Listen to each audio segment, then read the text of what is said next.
When you build a web application and you want to use Supabase inside this web application, you need to use their SDK. It's basically a library with all the functions pre-written that helps you to go faster to build your app. So if you go on supabase.com/docs, here you got everything you need to just work with your Supabase database, but also you got the client libraries depending on the language that you want to use. And we can see here that we can install the SDK of Supabase, which is at Supabase.js.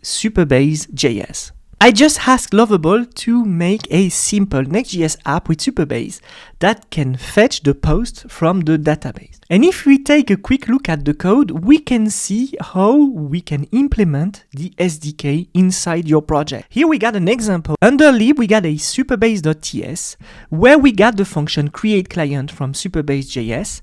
Here we got the credential that I didn't put yet, the Supabase URL and the Supabase key. You can find them on the dashboard under the settings data API, and here you've got your URL and here you got your key. And then we are calling the createClient, and after that Supabase is available everywhere in your app. You need to call it to fetch some data. And here we got a very good example at how we can use the SDK to replicate the behavior of the SQL editor in Supabase. Let me give you an example. Here, if I go on Supabase and I go to my SQL editor, when I run a query, I get some response.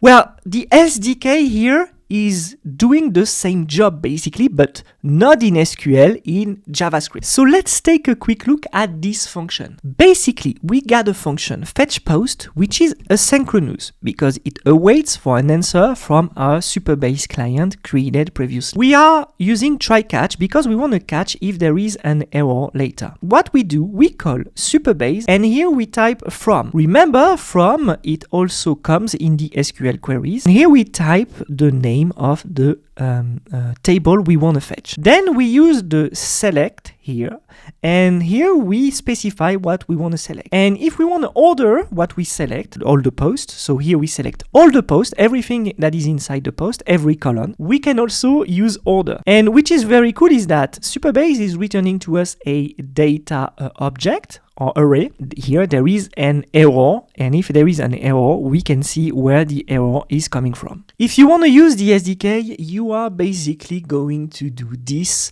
all the time when you want to fetch data. However, the SDK provides to us way more options. We can fetch data, of course, we can insert data, we can update data, upsert, etc., etc. There's also the authentication layer that we're going to see in another video here, where we can create a new user, sign in a new user. There's a lot of options provided. There's also the edge functions that you can call, the real time, and the storage to store your file. So the SDK is really complete, and we are going to see how it works in the next lessons.